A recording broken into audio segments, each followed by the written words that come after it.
Welcome to Lucia Gabriela TV, the place to be where we come to learn all we can about love, relationships, and sexuality, how to master them.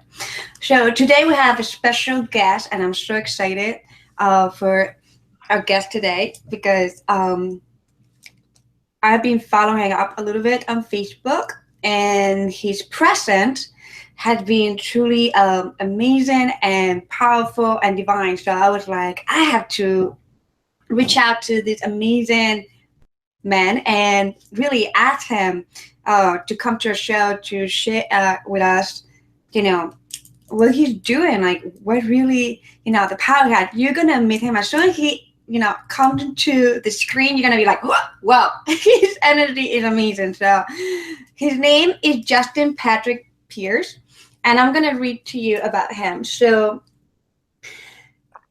Justin is introduced to the esoteric art as a child, has been introduced to the esoteric art as a child. Justin's reverence for the unseen continued to permeate all areas of his life. With formal training in ritual magic and sexual yoga, Justin combined his vast experience of the esoteric with his in-depth knowledge of the human body. In an ongoing initiative to help his clients more intimately understand themselves, Justin used spiritual practice as the primary vehicle for personal growth.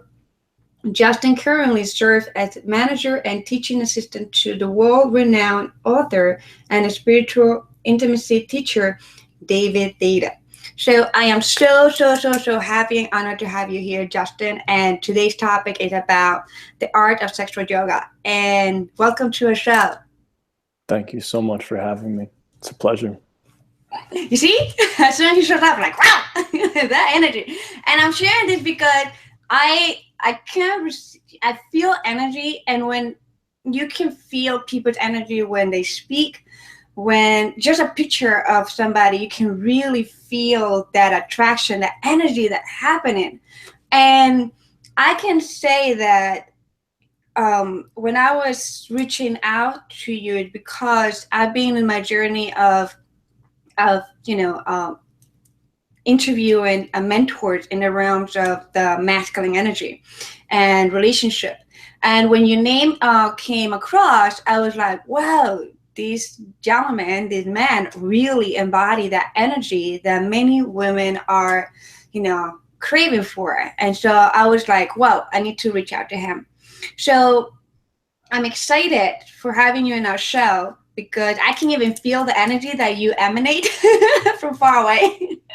So I was like, wow, this is beautiful and delicious. So let's dive into the art of sexual yoga and what are you doing and how you became who you are right now. There's a lot there. So the short story is when I was very young, around 7 years old, my grandfather had taught me some basic meditation practices. And a short time after he had died, he'd passed away. So I never really understood much about them. And it wasn't until I was about 10 or 11 years old that I just became fascinated by it. And I'd spend tons of time in the dark by myself, exploring consciousness, spirituality, energetics. So I fell in love with this whole domain of the spiritual on my own without much instruction, just exploring what was possible. And simultaneously, I had begun developing a love for fitness and exercise because as a young kid, when you're 15 years old, you don't have many means to manifest in the world. You're not out there making money and getting a job. Not all of us are. So it fascinated me that I could do exercises and change the way my body looked and began to manifest something in the physical. So I had this love and passion for the unseen, the non-physical, and consciousness exploration. And I also cultivated this passion for the physical simultaneously. And for a long period of my life, these worlds were different paths. And when I was introduced to David Deida's work 8 years ago now, it was the first time in my life I saw these two worlds converging in the yoga of sexuality. All of these experiences I'd cultivated in my own personal spiritual exploration, I was now learning how I could transmit that depth and share it with somebody else, and someone else can experience the same thing with me. At first, I thought I'd spend the rest of my life in those domains and I'd never share it with anyone, really. But once I learned that those worlds could just be brought in through the body, through embodiment and sharing that energetic spiritual experience, everything changed for me. So I immediately had a natural capacity for the work because of my love of the body and my experience in the non-physical. The work just came really naturally. And then soon I was assisting, co-teaching, and now I work directly with David as a teaching assistant, traveling around the world, putting on intensives, and also helping men and women cultivate this skill in their sexual spirituality. I can tell. Just what you share about your exploration, I feel that that's pretty much it's like you had to be in that alignment at a very young age to dive into this and really allow yourself to go there, because a lot of people don't go there. So I have the same alignment with you in the aspect of like self-exploration has been one of the most amazing teachers and mentors of my life. That whole allowing yourself to go there and deep and then it seems like when you come out, right? Like when you come out and want to share it, all the confirmation of all the inner exploration that you have been experiencing comes like be like, yes, you're in your path. You're in your path. So I'm really excited to hear that, because it's like I always say, it's very easy to read thousands of books and go to thousands of events and retreats and things like that. But it's very interesting to see how of the journey it is to really go into what you have done, like go into that self-exploration at a very young age, even at any age. Going there, it's kind of like it's a little bit more difficult for so many people than reading a whole book. And I'm not bashing book. I'm saying that that self-exploration is truly powerful. So thank you for sharing that. So let's talk about sexual yoga. Mm-hmm. Is there anything specific about sexual yoga you'd want to dive into? So let's start with beginning and what it is. And because many people talk about yoga, and I just saw a clips about a mentor in India talk about yoga, and he actually shared that the way that yoga is explored in the West is kind of like, upsetting and sad for them, because it had becoming like a very just physical, and not what the yoga actually is, or even tantra is like that whole journey of exploration, something that you already have done for like so many years in your childhood, like that self exploration. So if you can just share with us about, because I do feel that the sexual yoga is kind of like, the merging of the tantra world with the yoga world, like coming together and making more I'm guessing, I don't know, but that's what it sounds to me.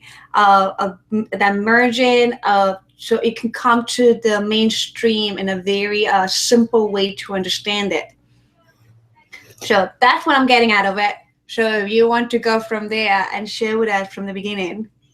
Yeah, I'll do my best to interpret my experience. So from what I know about the whole intimacy, dating, relationship world, is there's a whole area where this concept of tantra or sexual yoga, neo tantra, has been brought into our kind of Western culture, and people have utilized it as a kind of like therapy to like fix relationship, or have you have better sex, or have you attract the partner that you want. And in each one of those styles of cultivating the skill to get something you want, it's always going to have a certain quality to it. And there's nothing wrong with that, because we live in a culture that wants to better ourselves. We want to develop ourselves. We want to cultivate skillfulness in our business, in our financial, in our purpose, and in our relationships. So there's like I want to improve myself to be the best XYZ, fill in the blank. So I believe that the Neo-Tantra has kind of taken these very deep spiritual practices and kind of repurposed them to just be useful tools for getting what we want to get or getting where we want to be. Now, all of that's useful to a degree, and it's a great introduction into the work of sexual yoga. The beautiful thing about having been taught through David Deida and by his approach to this work is he very much comes from a spiritual orientation, where this is not about having better sex. This is about giving the love you need to give before you die, or living out the depth of your true purpose as consciousness before you die, and really orienting towards this whole thing from a very spiritual place. And when you start tapping into that aspect of the work, it becomes a complete way of life. It's a full orientation where it's no longer about getting anywhere. It's about just landing in this moment and recognizing, holy fuck, I am love light. I am consciousness. You are the expression of conscious love. Let's be in this moment and embrace that fully. And when you do that, it no longer has to look perfect or look like something, because you start to practice from the perspective that every moment is an opportunity to practice conscious love, especially the dark moments that hurt. So this isn't about really fixing a relationship or having that fantasy experience. All of that comes from it, but the true practice is, can you really embrace this moment, this partner, and polarize it in such a way that love consciousness just pours through both of your bodies? And a lot of times that has nothing to do with physical sex whatsoever. So when I teach, when David teaches, there's no physical sex happening at all. Everyone's fully clothed. You're not even allowed to kiss anybody. No touching breasts, ass, or genitals. So it's an insanely clean, strict, tight environment, so that you can start to learn the subtle energetics of that transmission, where you're not just habitually going for what we're all used to in terms of lovemaking, but you're actually learning how to make love from a totally different place in your body, which is that more subtle domain. And when you learn to make love from there, most of the time you'll have more profound, intimate, deeper moments of sexual ecstasy than you've ever had touching someone. And once you've cultivated that skill, then you can take it home. You can begin applying it with your partner in physical touch. But what we prioritize in our teaching is the foundation of polarity on a soul-to-soul level. Yummy. Yes, that's what we are about. Yeah. We are bad about that.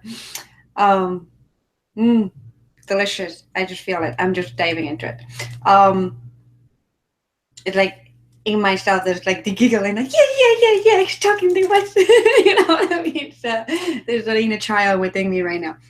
And it's one of the things I love to share with our community, and with those who watch our videos and follow our interviews, is, you know, when we talk about sexuality, it's not about, like I said, the genitals, and especially because I talk a lot about sexual healing, and I was just posting yesterday about, you know, sexual healing does not start in the genitals at all. Actually, it starts with the mind, helping us to release those conditions that keep us stuck around sexuality, and then working with our emotions and the shadow and the new child, and working in a very multidimensional way, where the physical body comes, you know, this physical sex is it comes to be experienced, but it's not the priority. It's actually another cherry on the ice cream. You know, it's like, oh, it's just another addition to it.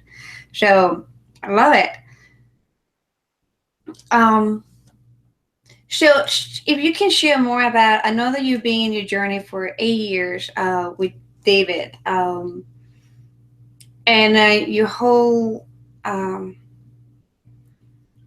I have heard of his name, and I have read a couple of little things about his book. And if you can share a little bit about going into an event like that, like what people will be getting out of it, because we here also to hope to promote the retreat that he has coming up. So what it is that people really actually gonna gain for themselves, what they're gonna experience on those retreats. It's a great question. The intensives that we do aren't just for anybody. They really are for those individuals who are ready for a transcendent exponential jump in their orientation towards spiritual sexuality and love in general.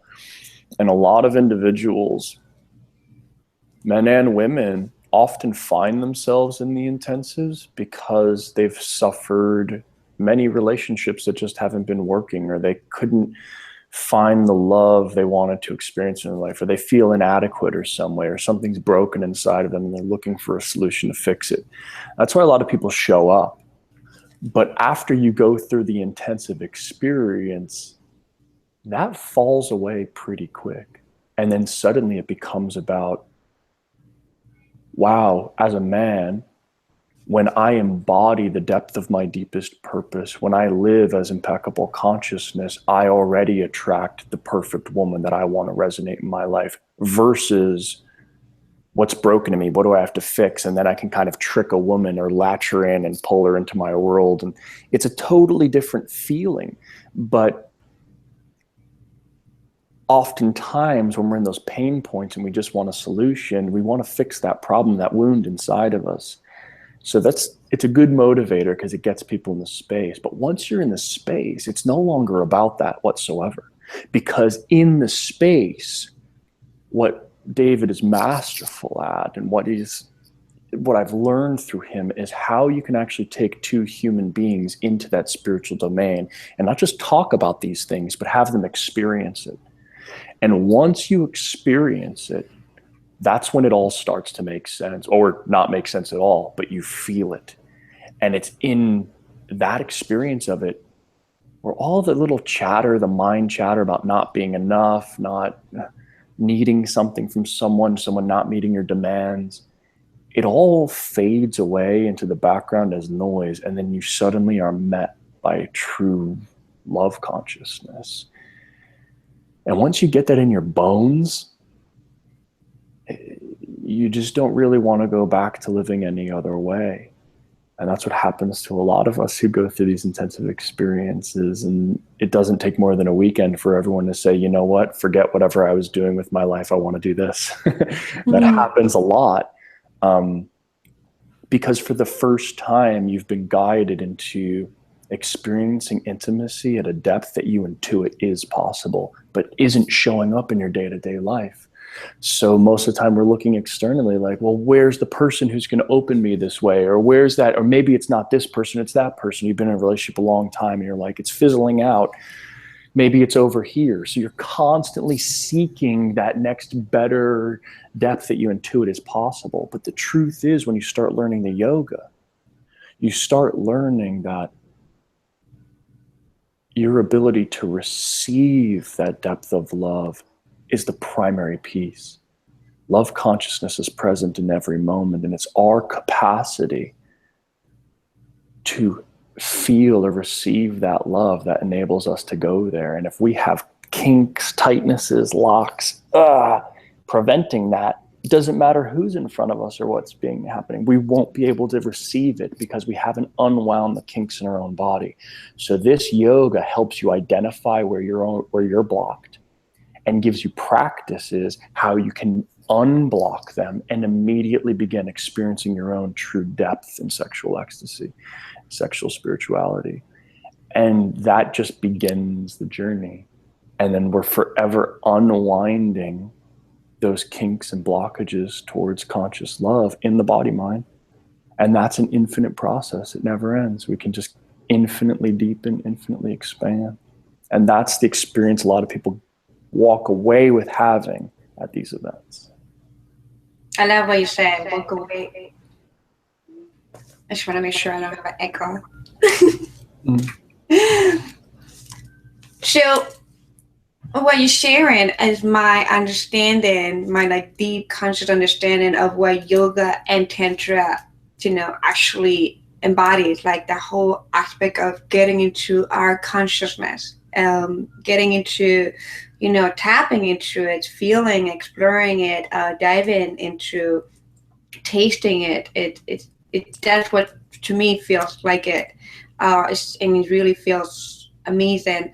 At the same time, for some people still in the Western world, when we talk about yoga, we talk about, people, the first thing I still picturing is like yoga poses. So I just want to understand, know if that you guys are practicing the core of the consciousness, awareness, and embodying that aspect of love, infinite love.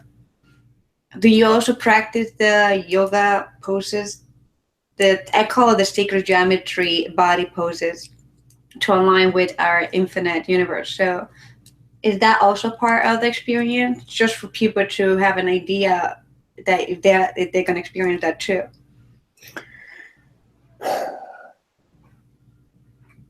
The way that I look at sexual yoga is it's multi-dimensional. And if you were just to categorize it in 3 different areas, I would say it's body,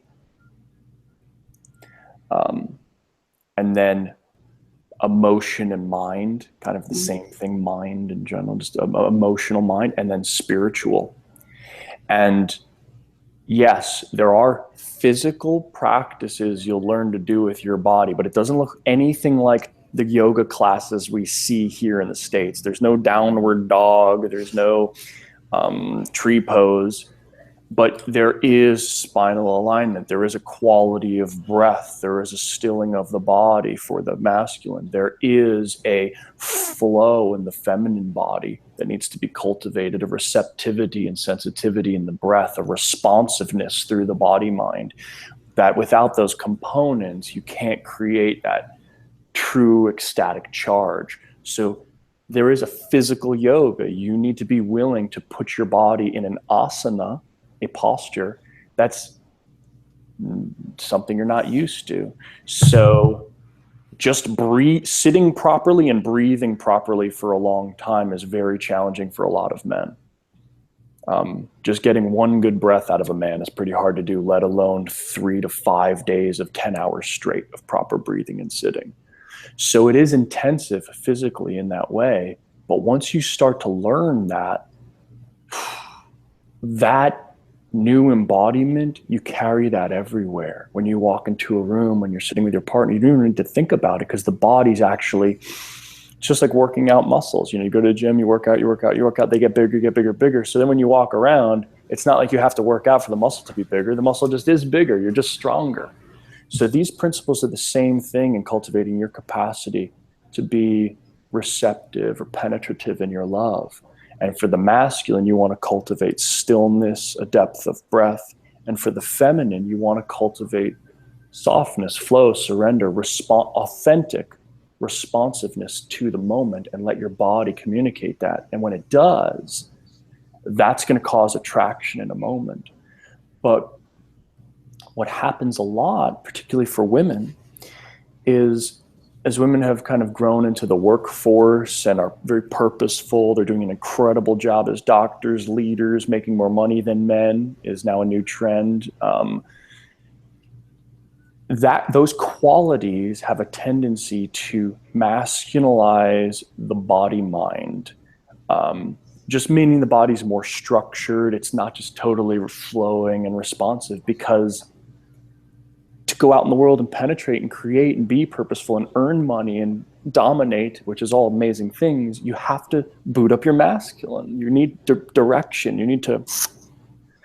So women will sometimes kind of start to accumulate this neuromuscular cloak, my teacher calls it, where your body's no longer supple and responsive to every moment. So when you do want to be supple and responsive and create polarity or attraction with a man or your lover in a moment, because you've unconsciously, yogically, kind of masculinized your body. When the moment comes where you want to access the feminine flow, it's not there. Not because it doesn't exist inside of you, just because you haven't trained it. So some of the practices for the feminine is really learning how to unwind any tensions that are created from being a purposeful, powerful woman in the world, so that you can have access to that responsiveness, that flow, to experience the intimacy you really want to create. So that would be a kind of asana you would expect to do physiologically. And some women, just making a sound is hard for women. So make a sound that expresses how you feel right now. And women will go, So that would be part of the type of yoga. So that means if you're restricted here in your throat, it's like not being able to bend over and touch your toes. You just need to ooh, ooh, ooh, ooh, and you play these notes of authentic expression, and it's incredible. When you allow your body to go through these flows, it'll start unlocking and unwinding and truly, that is the most attractive thing to feel in our partner, is open vulnerability, fullness, authenticity. And once that's there in the body mind, that's part of the asana. So that's the physical component. That goes on a whole conversation, but there's also the emotional asana, holding a pose. Can you sit inside of sadness or fear or anger and hold your anger and love through that as an asana? And then there's also the spiritual domain. So these yogic poses we do are multi-dimensional, and you'll be holding poses in every one of those domains. And the physical component's challenging for a lot of people. The emotional, mental component is absolutely challenging for people. And once you've conditioned those to a high enough degree, you'll really start to play in that more spiritual domain of it, which has a certain subtle difference from the other two domains, but require that we cultivate skillfulness physically and psycho-emotionally first as a foundation to support us in those deeper dimensions. Does that make sense? Yeah, it makes sense to me. Let me ask you this. So when the men are practicing the embodiment of the presence of the masculine, like I'm understanding, is the women also learn to tune in into the masculine pose, and men also learn to relax and in the flow of the feminine? Do they switch the practices, men and women? Do the both genders learn how to do both practices? That's a great question. Inside the workshop experiences, there'll be moments where we will switch polarity so each partner can feel what it's like to do that. But primarily in the teachings,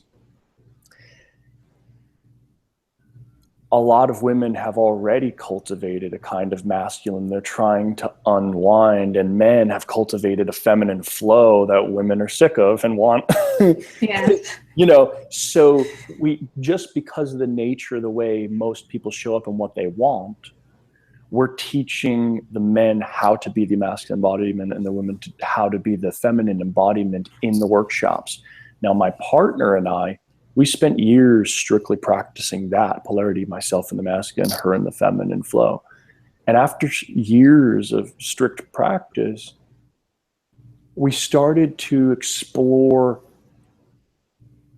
polarizing the moment, meaning that it didn't matter who was in masculine or feminine. It's just, if you're creating polarity in the moment, love can be experienced. It doesn't matter who's in the masculine or who's in the feminine. It just matters, are you aware of the polarity happening? And if there's not polarity, let's say you're both business partners and you're working together trying to get something done, and one of you goes, well, why don't I feel love and ecstasy in this moment? And you get upset because the other person's not meeting you in that place, but you're both resonating as the same vibration, masculine, masculine. And then there's another time where you might be feminine and feminine, where you're just kind of laying on the couch, snuggling, rubbing each other, chatting, sharing your day, heartfelt conversation, which is also a beautiful experience. But those working together as business partners, kind of hanging out as loving friends, exchanging flow, those are moments of resonance. And resonance is beautiful. I love resonance in my relationship. But if you think you should be having polarity in that moment, or want polarity and you don't want resonance, you're going to get mad at each other. There's going to be conflict there because you're unconscious of the fact that you're resonating in that moment rather than creating polarity. So a woman comes home from work, she's all in her masculine. Her man comes home from work, he's in his masculine. And you start talking to one another. He wants you to surrender. You want him to surrender. I don't know what it is. But you just start fighting with each other because you're in the same mode. You're both in the same polarity. And all it takes is one of you to switch and to polarize the moment. Now, what I just described has been my life journey, and it's where I love practicing the most. But it's highly advanced. I mean, even as much practice as I've dedicated to it, the first year, 2 years, there was a lot of failing in this practice because it's complicated. So you really need to first understand what masculine and feminine is. And then once you've established a basic foundation, it's like martial arts. You need to learn how to punch and kick and move your feet before you start playing with weapons and knives. You know, if you just start with the most complex, it'll be hard to progress. So that's why in these intensives, we really focus on the foundational elements and helping people get good at that. And then once you establish a solid practice, then we invite individuals to be artistic with the way they transmit their love. Because all of us are artists of love in our own way. We all have our own flavors, our own intentions. So you learn the principles, just like music. You know, you learn to play the chords. But then eventually, just playing other people's songs isn't that great. You want to write your own music. But you got to start somewhere. So we'll teach you the chords, how to be a great musician. But eventually, if you want to become an artist, you take those principles and you're applying them to your own flavor of life. I love it. And I'm saying love it, like, honestly, because being in this field and you read, you know, some aspect of Deida's work and his work in the past, you know, we all get kind of like criticized in our world. And especially when it comes to this realm of sexuality, there's still such a big ego of so many people saying, you know, oh, my better than yours. So I'm kind of like very humble in this way where I love to learn from everybody and understand where everybody's coming from. And I have heard of, you know, of Deida's aspect of sharing this. But one thing is understanding from somebody who is in the same field, has their own idea of what it's supposed to be, comparing to asking questions like I'm asking and trying to understand from the inside of the work, which to me kind of like makes sense and resonates, because in my own self-exploration, in my own journey of exploring esotericism and sexuality at a very young age too, with the Gnostic community and diving deeper into those realms, I have this awareness that it is like you say, you know, when you go to martial art, you have to learn the foundations, and it is important that men learn, you know, in a practical, the immersion to become attuned with the masculine energy, and then the woman, the feminine, to be attuned with the feminine. So it may sound like, it may look from the outside like, you know, oh my God, how can you do this?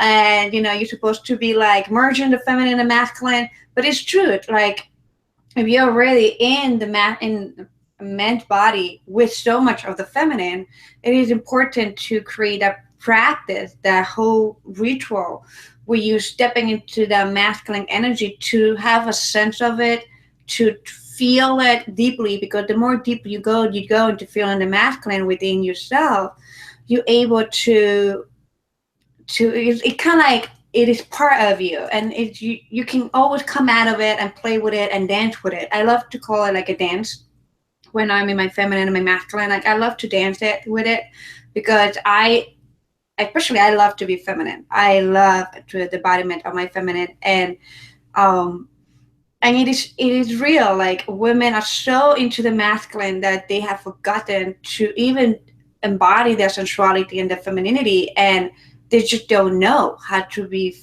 feminine anymore.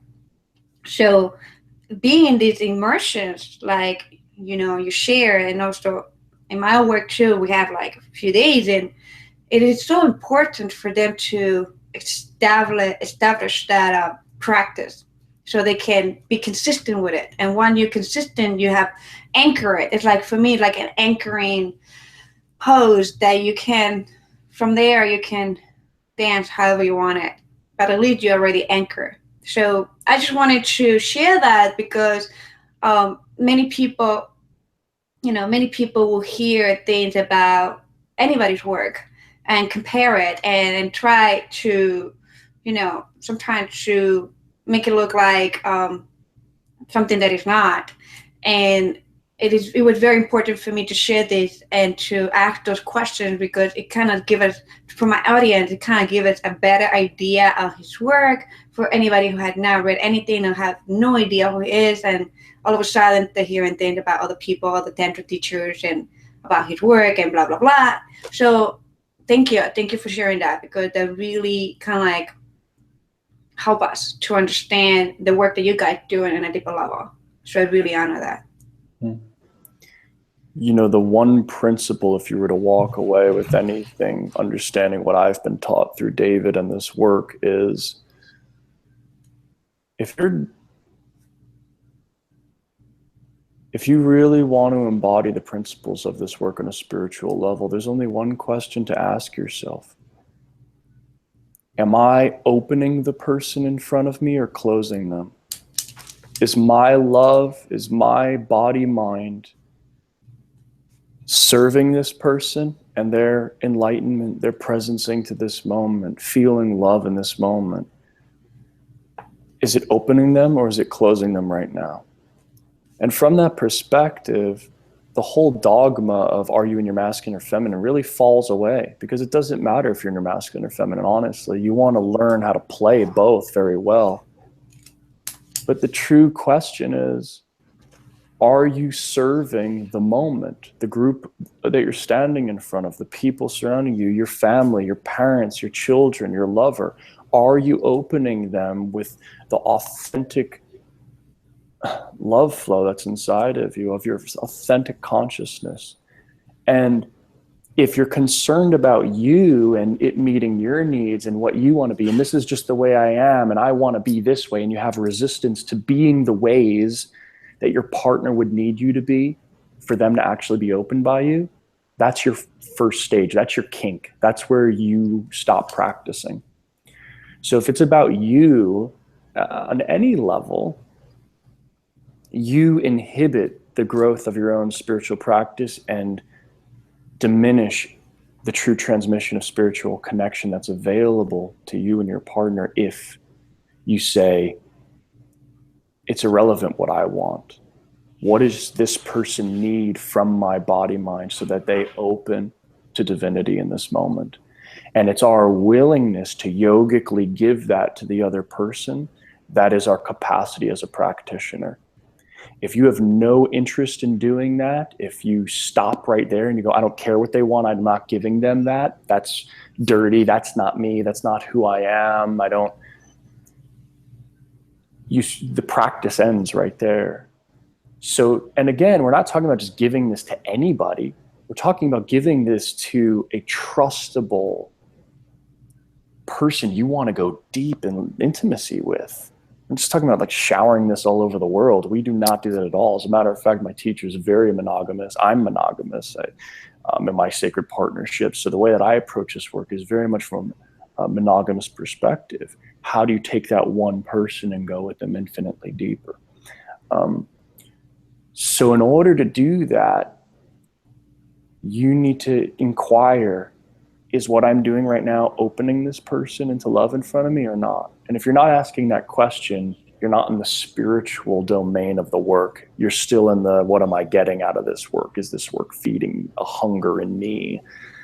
And it takes a long time to get there because those little hungry voices never go away, honestly. They're always a part of our makeup. There was like, oh, it's not enough. I'm not getting enough. I'm not appreciated enough. I'm not going to give that unless you start giving that to me. So in the journey of this work, if you really follow this work to the nth degree, you become a saint. You walk through the world giving your unconditional love to anyone, and the world will crucify you ultimately for being so. That's the history of showing up as unconditional love. I mean, really, really, really, when you're living it at that depth. So it's scary. And even opening to that vulnerability a little bit, that's part of the yoga. So you feel your resistance to wanting to give yourself so vulnerably, to show your true anger, your true fear, your true sadness, to show your true trauma. Any of that comes up and you just go, nope, I'm not going to do it. That's where the yoga stops. And you're no longer doing the posture. But if you open that part in you, and maybe you're crying, you're enraged, you're lost, you're scared, but you're giving the transmission of your full consciousness, that's where this work becomes absolute magic. And you just realize when that happens, there's nothing else in the universe that can meet you there. It heals on a depth that is just beyond psychotherapy. It's just beyond solo practice. It's beyond self-development. It's truly transcendental magic that happens between those two bodies when you're willing to go there. And that's the part of this work that I've fallen in love with. And I understand that's not for everybody. That's a scary place to go. Not everyone's ready for that. But if you are ready for that, it's an endless universe of divine nectar to be explored infinitely deeper. I love that. I've been in it. Like I tell everyone, I've been in hell so many times, delightfully, deliciously enjoying it and love every part of it. Because like you say, it's not for everyone. And as a practitioner myself, sometimes in a business practice for people who are also in this realm of being coaches and healers and mentors, what you said is beautiful in the aspect that we have to know as practitioners who's ready to really dive deep into this beauty of exploration and to this yoga that you talk about, or this tantra, or this whole consciousness, because it's very scary for many to face that shadow, that to face and to be responsible for their projections, and to face their ego, and to face the wholeness of themselves, which is unknown.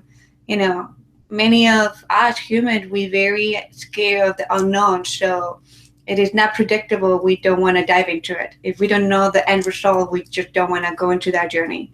The beauty of what I feel that you guys share and is for going, saying yes to this amazing journey without knowing what's going to happen, and just go explore it, and just go into the jungle and just be delightful about it and love every minute out of it.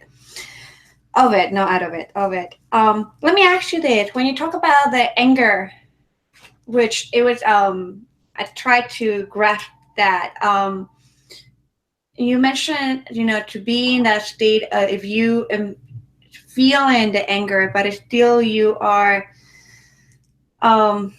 sharing that unconditional, that openness, that vulnerability. Can you explain a little bit more about that so I can understand it better, what you were saying? Yeah. So one of the pieces that helps create the deepest opening in sexual yogic practice is working with a lot of energy, particularly dark energy or suppressed energy in the body mind, because once it comes up and out, it's a liberation and an unwinding, and a vulnerability becomes available that is just almost impossible to get otherwise. So if the feminine practicing partner is expressing anger from judgment or blame, it's the most despicable thing on the planet. Nobody wants to, I mean, no one likes that, to have anger expressed at them from a place of judgment and blame. But if you can learn how to open your heart, keep your eyes connected, feel your whole body, and express anger from a place without blame, but a place of, this is what I'm actually feeling, this hurts like hell, consciousness will be drawn into that, absolutely. Consciousness can't help but be gravitated towards that authentic heart vulnerability expressed through the body mind without blame. But if there's contraction, judgment, blame on the other person, it's not it. It's our own, but unwind that, open the heart and show it. And that's vulnerable, to show what you're really going through with an open heart. That becomes a launching pad for the depth of intimacy to happen in that next moment. It's a moment where you can transmute divine ecstatic love from that place. And when I describe this right now, there's a lot of women out there where it's like, well, men hate my anger. And it's like, well, they don't want to hear it. They want to get out of the room. But that's because this yoga teaches both the man and the women how to be in that moment with a full open heart, fully conscious. And that changes everything. And from that place, all the men that I work with, anytime we're working with feminine energy flow like this, the men want it from the women. And when the women give it, it's not enough. They need more of that energy, because the men can intuit that's inside of them, but it's being suppressed. And when a man can feel the full strength of your authentic heart storm without judgment or blame, it's the most ecstatic opening experience. You'll probably both be in tears, in that moment. And that creates a wide tear in the universe for ecstatic love to start flowing through between the two bodies. So that's just one example of millions of examples of how you can conduct these energies through the yogic practice. I can feel it. I'm a feeling person, so I can feel the whole energy that you are expressing when you talk. Like, that's what, I was so excited that you came into my awareness, because I see so many people's pictures, and I have this ability that I can feel their energy. And when I saw your picture, I saw this balance of your masculine and your feminine, but your masculine is so I want to say the word delicious, because it really is it was so inviting at the feminine. And it's not easy to see that even in the community of sexual healers and sexual educators. And I'm just saying this compliment to you, because we gotta walk our talk. And one of the things I love to share with our community is that the practitioner itself gotta work the talk. They gotta show the vulnerability. They have to be themselves and authentic, so we can be of service and to our community. And that you actually have to also, as somebody who's watching, whenever you choose a practitioner or a coach, you have to feel, that they are in that integrity, like I said. And that's what I see in you, Justin. I see that integrity of the work of dancing in this realm with the feminine and the masculine, and embodying that masculine, which is delicious. And I really, really love that you guys are doing this work and helping men and women, especially men, to tap into that. Because yes, we do want more of men embodying more of the masculine energy, and dance with the feminine. But you actually are a role model. I could say, if I'm looking at somebody that is embodying the masculine, I'm looking at you and I'm saying yep, that's the guy that I will be so glad to send people to. I know also Destin Garrick, that we work together, and he actually told me about you. So I can see that you guys are creating a beautiful community in the West Coast, and yes, and helping the men in there. And I am so excited for you guys bringing this retreat also to Florida, because I'm also bringing a retreat to Florida because it's time for the East Coast to experience the deliciousness of you guys about the masculine, because Florida need it. So if you want to share more about that, about the retreat happening, I believe in May, and what else they do and what else you guys doing here in Florida. Yeah. So David doesn't come out of the shadows all that often. You know, you got to catch him a few times a year because his events are a big deal, but they don't happen consistently. So starting in May 4th, May 6th and 7th, David's going to be here in the Los Angeles area doing public talks, which is an incredible way to get an introduction to his work and just kind of feel him, see if the intensive's for you, and learn more in depth about what all these principles we just described through him, though, his version of them. Then he's going to be in the Bay Area up north on the May 11th and 12th. And then after that, we'll be heading to Florida for the 5-day private intensive. And that's May 26th through the 30th. And that's 5 days of a full embodiment. It's a very select number of men and women. We have an application process. So you have to apply, you have to be chosen. But you can find out more about the details and how to apply on David's website. But if you end up coming, it's going to be a maximum of 32 people. It's going to be 16 women, 16 men, and it's 10-hour days, 5 days in a row, where you're learning all of these principles yogically.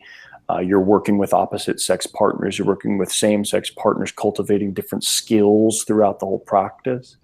And you leave a 5-day experience with David a new person. I mean, there's no other way to say it. And if that's something you're looking for, there's nothing that compares, honestly. It's if you're only going to do it once in a lifetime, you got to do it. So that'll be happening in Florida. If you're interested in that, you can go to David's website. It's deida.info, deida.info. And all of his events are going to be on that page. Beautiful. I am so glad that we're able to share this beautiful work that you guys are doing with our community. And the more people we can touch, the merrier. For some reason, my English does not want to work today. But yes, so that is amazing. We got so much out of it. I really thank you so much, Justin, for saying yes to our show, for showing up, to not just show up in your physical body, but also your whole energy is fully present here today. Thank you so much for that. Yes. And okay, that's with David. And what about you? Oh, where people can find you and your work? Because I know you also coach and you have different things that you do. But yes, share about you, your work. Yeah, I do offer select private coaching. And you can find me at justinpatrickpierce.com on my website. You'll be able to reach out to me there. And my partner, she's the one who really advertises a lot of the events we do. We have a once a month meetup where we do co-ed practices with men and women in Santa Monica here. We have an intensive coming up in September where London and I will be teaching 2 days here in the Topanga, California area, which is a great way to experience our version of the work, which is very much from practicing partnership and a lot of the principles we've learned about eliminating the dogma, playing with energetic agility inside of the space. So all different flavors. And if you're interested in that, London's website is londonangelwinters.com because all of the events will be on her website. And it's London as in LONDIN, angelwinters.com. So those are the ways you could reach me. Awesome. Thank you. I appreciate you. And now it's our time to say bye to our community. It has been an amazing, powerful, energetic talk today. I hope you guys were taking notes. And besides taking notes, like listening with all aspect of yourself, with your heart, with your energy, with your body, with your senses, with everything, because um, beside the knowledge and the wisdom that Justin was sharing, there was so much activation energetic wise I can feel that I guarantee many have felt it, and something, something there for you. So I'm excited, and wow, that was a powerful one. So thank you so much, everyone, for tuning in today at Lucia Gabriela TV, the place to be, where we come to learn more about love, relationships, and sexuality, and how to master it. So I honor you. Thank you. If you like this video, subscribe, share with your friends, and the more the merrier. So yeah, let's just make this world an amazing, incredible place where relationships are, aligning and tuning, and everybody's deliciously happy. So thank you, Justin, and have a great one. Bye, everyone. Thank you.